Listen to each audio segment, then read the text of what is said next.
Bab 322, kembali, 1. Di-upload oleh Baca Suara. Jangan lupa like dan subscribe, agar kami semangat upload lebih banyak. Sekembalinya dari Menara Merah, Sienna tinggal di Arot selama 3 hari lagi.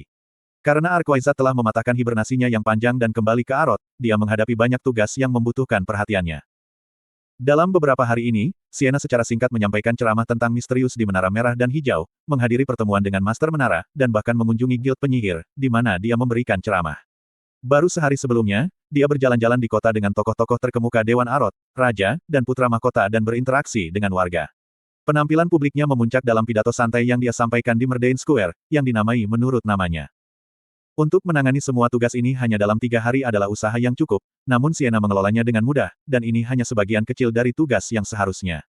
Menjadi Arquaizat legendaris yang telah kembali setelah berabad-abad, dia adalah slogannya yang hidup Arot. Banyak yang mendambakan audiensi dengan Sienna. Orang kaya dan berpengaruh menginginkan bahkan hanya percakapan 10 menit, sementara setiap penyihir ingin melihat sekilas jubahnya. Sienna tegas dan tegas saat dia menangani masalah ini. Meskipun dia merasa terikat pada Arot, dia tidak berniat tinggal lebih lama dari yang diperlukan. Apa yang dikatakan keluarga kerajaan dan dewan? Eugene bertanya padanya. Mereka tidak bahagia, tentu saja. Haruskah Anda pergi ke keluarga Leonhardt? Mereka bertanya, tetapi mengapa saya harus peduli dengan pendapat mereka? Sienna menjawab sambil terkekeh. Tentu saja, Arot enggan membiarkan Sienna pergi. Bahkan jika dia tidak menghadiri acara apapun, hanya memiliki Sienna bijaksana di Arot membawa manfaat luar biasa bagi kerajaan. Faktanya, mereka telah melihat peningkatan masuknya turis dan penyihir dari negara lain dalam beberapa hari terakhir. Namun, dengan peningkatan, ada juga yang pergi. Aku berharap aku bisa melenyapkan menara suram itu, gumam Sienna. Dia mengacu pada menara sihir hitam. Berbondong-bondong penyihir milik menara hitam telah meninggalkan Arot setelah dia kembali. Menurut Lovelian dan Melkit, hanya sekitar sepertiga dari jumlah penyihir asli yang tersisa di Menara Hitam. Selain itu, Balzac Lutbet, Master Menara Hitam, telah meninggalkan hutan samar setelah berurusan dengan Edmund Kodret, tetapi dia belum kembali. Aku benar-benar tahu berapa lama waktu telah berlalu ketika aku melihat menara suram itu. Saya memang mendengar beberapa bisikan tentang menaikkan menara untuk penyihir hitam sebelum pengasingan saya, tetapi kebanyakan orang di Arot, termasuk saya, sangat menentang gagasan itu, komentar Sienna. Kudengar Helmut memberikan sumbangan besar untuk Arot untuk membangun menara hitam, kata Eugene. Aku merasakan ini ketika aku melihatnya di Babel, tapi aku masih tidak mengerti apa yang dipikirkan Raja Iblis Penahanan yang meledak itu, kata Sienna setelah jeda. Sambil menggerutu, Sienna mengangkut barang bawaannya yang penuh koper. Dia tidak perlu menarik pembawa itu sendiri, semuanya bisa disimpan di jubahnya. Tapi dia bersikeras pada pembawa, dan alasannya sederhana. Itu membuat jantungnya berdebar. Itu memberinya perasaan meninggalkan rumah lamanya di Arot dan pindah ke rumah baru. Bisakah kamu percaya bagaimana Helmut memiliki? Dikembangkan sekarang. Saya telah membaca buku dan menonton video tentang Helmut, dan itu sama sekali berbeda dari apa yang saya ingat, kata Sienna. Saya dapat meyakinkan Anda bahwa itu lebih nyata ketika Anda benar-benar pergi ke sana.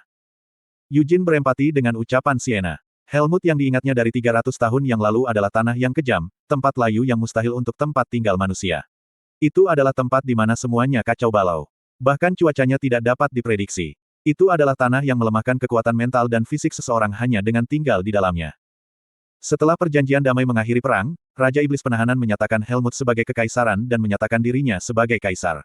Setelah pengumuman ini, dia membuka simpanan harta karun Babel dan memberi kompensasi yang sangat besar kepada negara-negara yang terkena dampak perang. Sampai saat itu, benua itu belum mengakui Helmut sebagai sebuah kerajaan, meskipun ketakutan akan Raja Iblis Penahanan menghalangi mereka untuk memberontak secara terbuka. Dan tidak seorang pun telah menyatakan niat untuk beremigrasi ke Helmut sampai saat itu. Namun, dengan kecepatan yang hampir tidak bisa digambarkan sebagai lambat, Helmut benar-benar berubah dari Devildom menjadi Empire. Makhluk yang tidak mampu berpikir rumit dibuat menjadi sesuatu seperti ternak, dan Raja Iblis Penahanan sendiri membentuk kembali tanah dan mengubah langit. Orang iblis yang tak terhitung jumlahnya menjadi pekerja dan buruh di bawah komando Raja Iblis.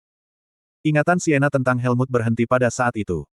Bagaimana dengan sekarang? Hanya dalam 200 tahun, Helmut telah menjadi kerajaan yang paling layak huni dan berkembang di benua itu. Ia menikmati budaya yang unik sehingga benar-benar membingungkan bagaimana hal itu dicapai. Dan apa Taman Giabella ini?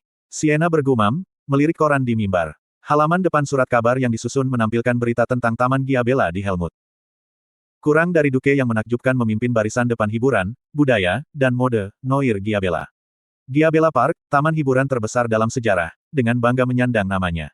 Lebih besar dari ini tempat berkembang biak Noir Giabella, jawab Eugene. Memang terlihat seperti itu. Night Demon gila itu selalu memiliki bakat untuk hal-hal gila, komentar Sienna. Saya gagal memahami pola pikir orang-orang yang mengunjungi taman ini hanya untuk tujuan rekreasi.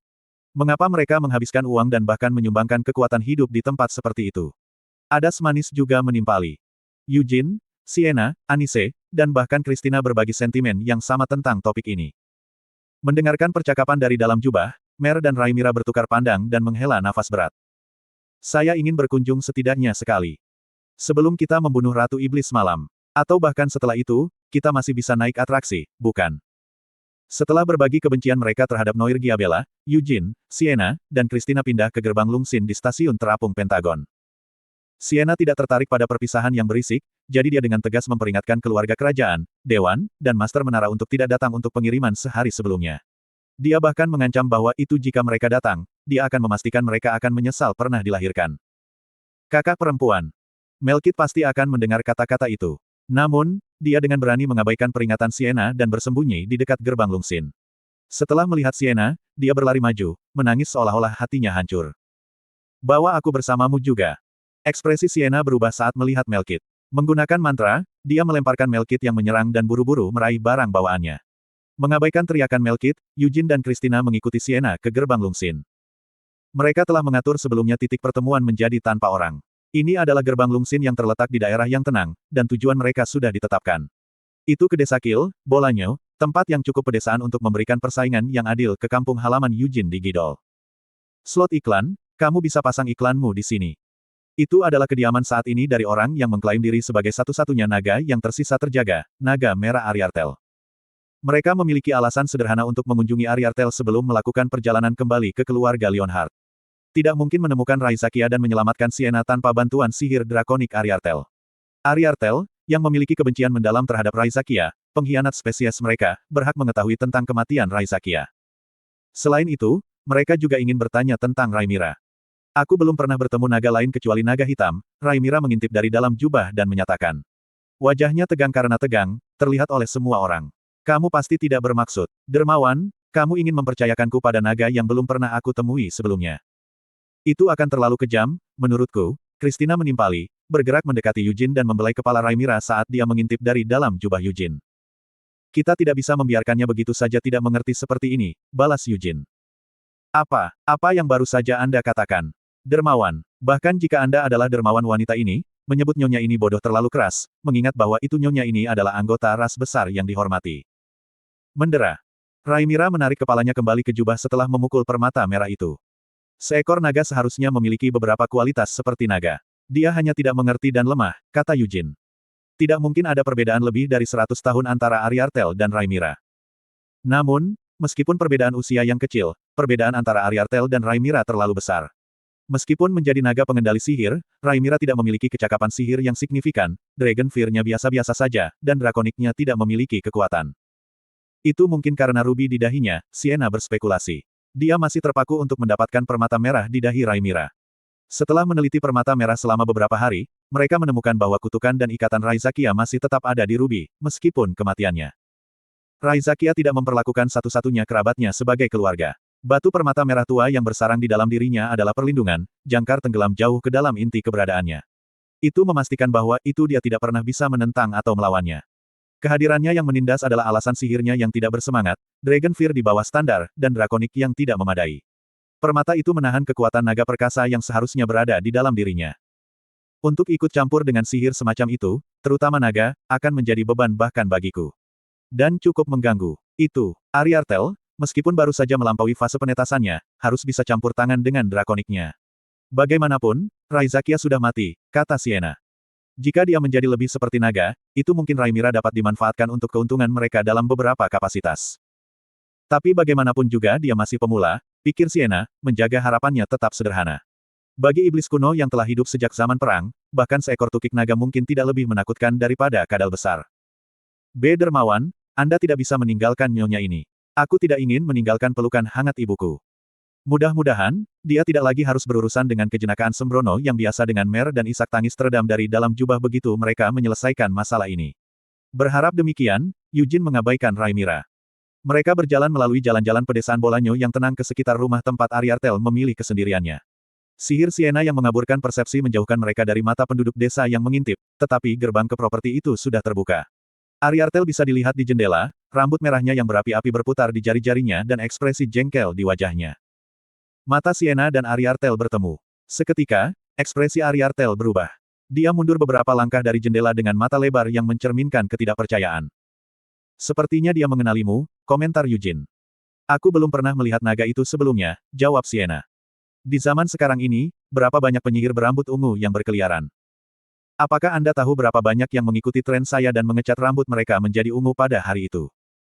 Ada kecenderungan di kalangan pendeta sejak zaman dulu untuk menghormati Lady Anise, sehingga mereka menumbuhkan rambut pirang mereka panjang, komentar Christina.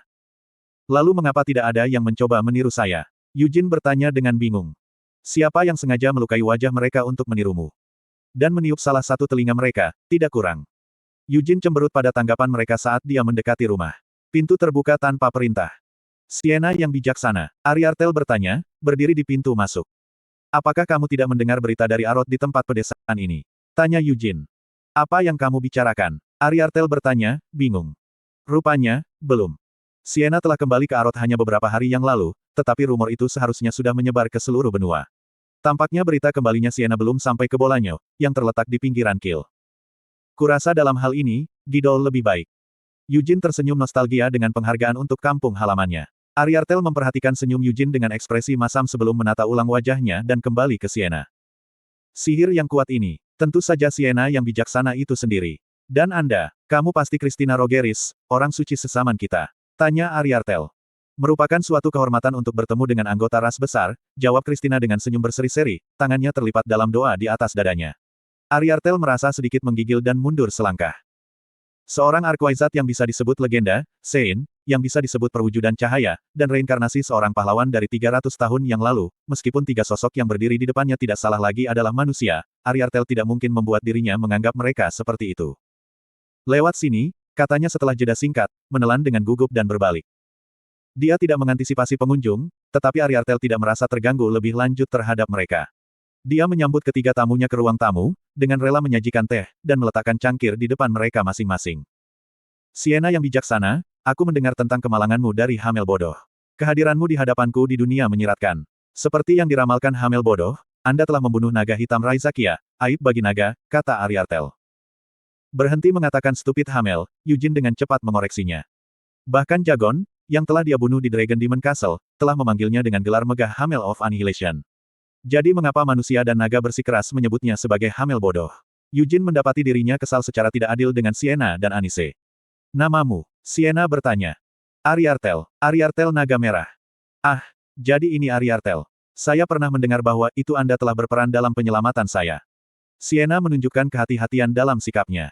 Dia sadar akan fakta bahwa dia berurusan dengan seekor naga. Dia membungkuk lembut ke arah Naga Merah. Jika bukan karena bantuanmu, aku akan butuh waktu yang sangat lama untuk kembali ke dunia. Aku, Siena Merdein, keturunan suku elf hutan samar dan pohon dunia, bisa terbangun dari tidur panjangku karena bantuanmu. Ah, Grand Wizard, mutiara sihir baik manusia maupun bukan. Angkat kepalamu. Meskipun aku seekor naga, aku hanyalah makhluk yang belum dewasa, tentu saja tidak lebih besar darimu. Tolong, jangan tunduk padaku. Ekspresi Ariartel adalah campuran kebingungan dan kegembiraan. Bahkan sebagai naga, duduk berhadap-hadapan dengan sosok yang hanya dikenalnya dari dongeng kuno sangat mengaduk. Mendengar kata-kata seperti itu dari Siena yang bijaksana menyalakan sisa-sisa kepolosan masa kecil jauh di dalam hatinya. Memang, pahlawan dari legenda. Dari dongeng harus memiliki martabat seperti itu, pikirnya sambil mencuri pandang pada Eugene. Eugene Leonhardt, reinkarnasi dari Hamel Bodoh. Dia kasar, kurang ajar, dan kurang sopan santun, seperti yang diceritakan dalam dongeng. Tapi bagaimana dengan Siena bijaksana? Lihatlah ucapannya yang terukur dan tatapannya yang cerdas. Dan Christina Rogeris, orang suci pada zaman mereka. Setiap tindakannya memancarkan kesucian yang benar-benar sesuai dengan status dan namanya. Dia tampaknya mampu merangkul semua makhluk di dunia dengan belas kasih dan cinta. Naga biasanya menimbun harta di tumpukan gunung. Sambil menjaga ekspresinya tetap stabil, Siena mengamati ruangan dengan mata seperti elang. Tempat tinggal itu terlalu bobrok untuk dianggap sebagai sarang naga, karena dia juga mengamati dari luar sebelum memasuki rumah. Apakah tidak ada satupun harta yang bisa saya dapatkan? Dalam hal ini, Siena dan Eugene sangat mirip. Siena merenungkan bagaimana dia bisa membujuk beberapa harta dari Ariartel.